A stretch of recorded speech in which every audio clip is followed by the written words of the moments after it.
Toddler won't eat? Picky Eating and Feeding, Decoded, from 6 weeks to 6 years. A parenting guide from Creative Minds Montessori. If mealtimes have become a daily standoff, here's the one shift that changes everything. You decide what food is served and when. Your child decides whether and how much to eat. Keep the pressure off, keep offering, lose the mealtime screen, and know that most picky phases pass on their own. Feeding is primal, which is why a rejected dinner feels like a verdict on you rather than a logistics problem. But most of it is normal biology in disguise. After the explosive growth of infancy, a toddler's growth rate and appetite genuinely slows down. The child who ate everything as a baby and now eats nothing is often just needing far fewer calories per pound, and parents read that normal dip as defiance. Toddlers are actively building preferences, so a food adored on Monday is exiled on Tuesday, and that fickleness is developmental, not manipulation. Fear of new foods, neophobia, is standard equipment. The AAP notes it can take 10 or more tastings before a young child accepts a new food, and most parents give up around try 2 or 3, long before the food ever had a chance. None of this is rare. Selective eating touches roughly 1 in 5 children, and most grow out of it, over half within about 2 years, on the fuel of time and low pressure. Underneath sits one quiet driver: control. A toddler's world is decided for them, and what goes in their mouth is one of the only levers they fully own. Push hard, and you hand them a battle they can always win by clamping their lips. Parents have wrestled with feeding for as long as there have been babies. Wet nursing dates back roughly 4,000 years, and before safe formula, babies who couldn't be breastfed were given animal milk or grain paps, often with tragic results. Today's will she eat her peas worry sits on top of an ancestral, life or death version of the very same fear. Every generation had a feeding fight, only the specifics change. Then add the phone. Screens have become the default mealtime tool, but a screen produces unconscious eating. Absorbed in the show, the child is cut off from their own hunger and fullness cues, and food gets welded to entertainment. And it isn't only the child's screen. In one study of nearly 300 families, parents on their phones at meals modeled less, pressured more, and were about half as likely to share a daily family meal. Here are 3 common moves, honestly. The first is pressure, bribes, and 3 more bites. The catch is it backfires. Pressuring or punishing can make kids actively dislike foods they might otherwise have liked, and using dessert as the reward frames vegetables as the price you pay for the good food. Removing pressure is what actually opens children up. The second move is short-order cooking, a separate kid meal so they eat something. But it teaches that refusal summons a preferred plate, so the accepted food list quietly shrinks. The third is a screen to get the food in, which trains eating without attention, severs hunger awareness, and becomes a dependency that's hard to unwind. None of these make you a bad parent, they just backfire in knowable ways. Hold this as a tendency, not a rule. Most mealtime work still skews to one parent, who builds more confidence and know-how, so the other defers and the gap widens. Couples usually agree that family meals matter, they clash on the tactics, how strict to be, whether to push bites. That's where the table arguments come from, and children learn very quickly which adult to ask. What helps is turning the split into teamwork. Present one consistent rule to the child from both adults, deliberately rotate feeding duty so the less practiced parent builds reps, and settle disagreements offstage, not at the table. For a solo parent, the move is to recruit a consistent second adult into the same script, rather than carrying both the enforcer and the fun role alone. The principle underneath all 3 methods is the same: you build a good eater with structure and trust, never with force. You're not trying to make a child eat, you're setting the conditions where eating can happen and letting them practice reading their own body. Match the tool to the age, change one thing at a time, and give it real weeks before you judge it. The first method is the division of responsibility, endorsed by the AAP. A young child is born able to regulate how much they eat, more on a growth spurt, less on a slow week, and every bite you pressure teaches them to override that internal signal and read you instead.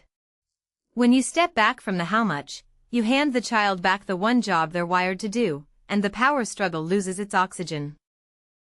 In practice, set regular meal and snack times so the child arrives hungry. Serve one family meal that always includes a safe food they'll eat, then stay neutral. No bribing, no 2 more bites, no commentary on quantity. When they're done, the meal ends, with no replacement plate. Don't announce a regime, just stop pressuring. Expect a testing stretch where they eat less to see if you mean it. The parents who cave right there are the ones who conclude it didn't work. The second method, keep offering, because acceptance is built by repetition, not persuasion.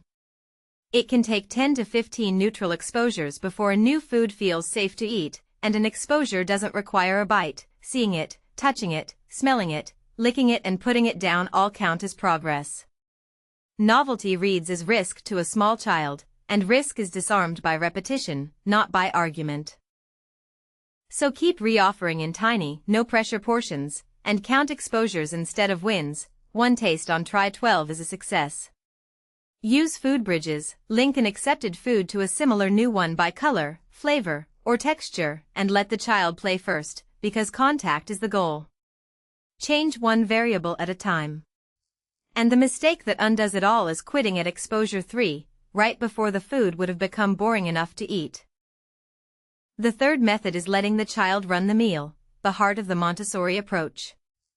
A child who feeds herself is calibrating her own fullness, building the fine motor coordination a spoon demands, and absorbing the message that she's a capable participant, not a mouth to be filled. A child-scaled seat where her feet reach the floor, real small dishes, a little pitcher she can pour from, all quietly say, "You can do this." Build it gradually and expect mess as part of the curriculum, not failure. Give a stable seat, offer real child-sized utensils, and let the child self-serve small amounts. Fold in the roles kids love, setting the table, carrying their plate, wiping a spill, then sit and eat with them, modeling instead of hovering. Start with one element and widen it. The one non-negotiable is choking safety. And the fastest way to stall it is to snatch the spoon back the moment things get messy. A toddler refusing dinner isn't plotting against you. From their side, the mouth is one of the only borders they fully control, so a refusal is exercising the one veto they reliably have. Often they're simply not that hungry, and being urged to eat when the body says full teaches them to distrust their own signals. New foods can feel genuinely unsafe, which is why looking and touching is a real step, and underneath it all is a bid for connection, not calories. Feeding is one of the places home and childcare reinforce each other or pull apart.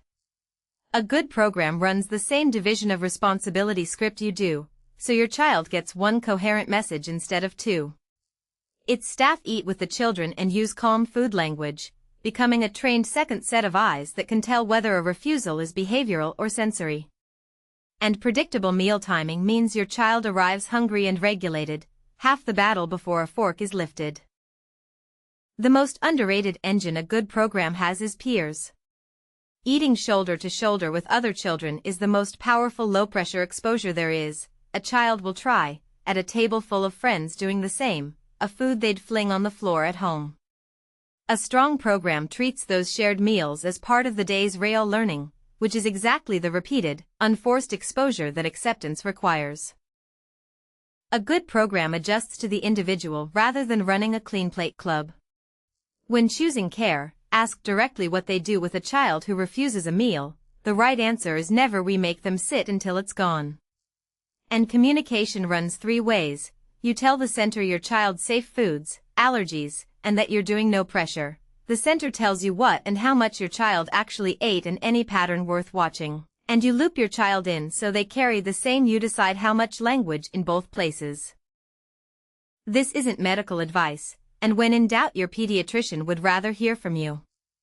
In babies, call about poor weight gain or fewer wet and dirty diapers, feeding refusal with pain or arching, forceful or projectile vomiting rather than gentle spit up, blood or green-tinged spit up, or trouble breathing during feeds. For context, about half of babies spit up and are fine happy spitters. it's these signs that change the picture. After any new food, hives, swelling, vomiting, or breathing trouble means call a doctor immediately. But early allergen introduction is protective. Regular infant-safe cut peanut allergy by about 80% in high-risk babies, though the highest-risk infants should introduce it with a pediatrician's guidance.